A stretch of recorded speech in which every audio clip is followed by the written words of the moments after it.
let's focus on the LA teams for a second here, Chris. Chris Haynes on the Rich Eisen Show. So let's start, obviously, with LeBron.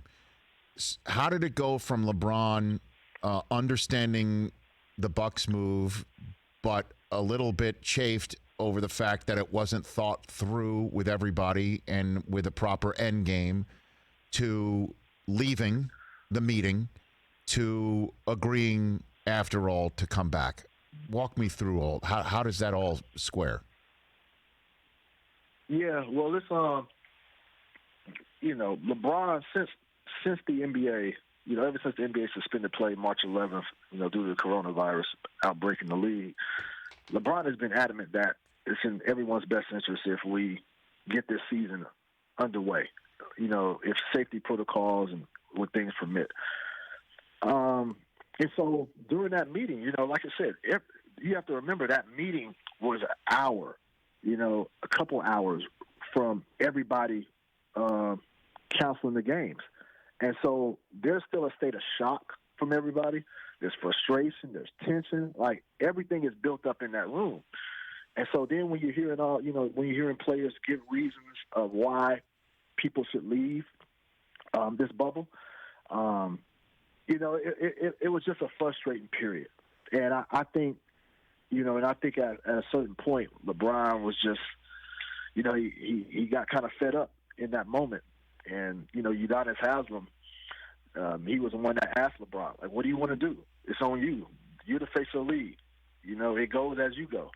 What you going to do? And LeBron, he was like, we're out. And, they walked out. And the rest of his teammates followed him. The only Laker that stayed was Dwight Howard. And then the Clippers did as well.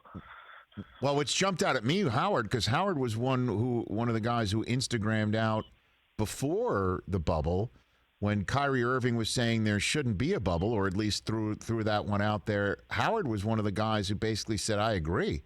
So he's the guy who actually stayed behind after the Lakers walked out. That one just kind of jumped out at me, and I'm just, again, wondering how it went from, anger boiling over, or at least wanting to just take a beat, to getting LeBron and the Clippers unified. Do you know any more about that? Well, they were up all night. Players on both sides up all night talking. There was small meetings, marginal size meetings.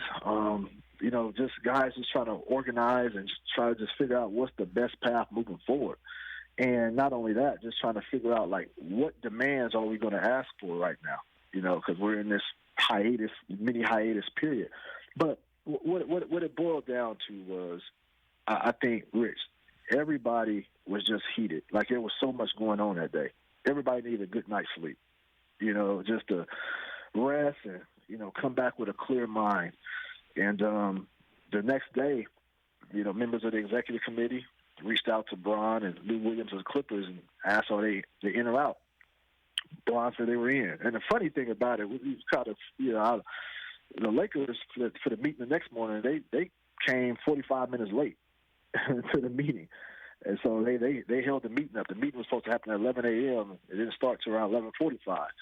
And so I don't know what was going on there. I don't know what led to that. But after that 11 a.m. meeting, there was a meeting in the afternoon with the owners, players and owners. And LeBron was really forceful and stern in what he was asking for the owners, telling them they need to do more to use their resources to, affect change within the black community, to help, alter laws. And, so he went in and the owners, they said that, they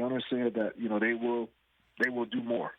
And so he left that meeting feeling like it was comfortable to play, and he felt good. So those were kind of all the elements that led to LeBron ultimately changing his mind.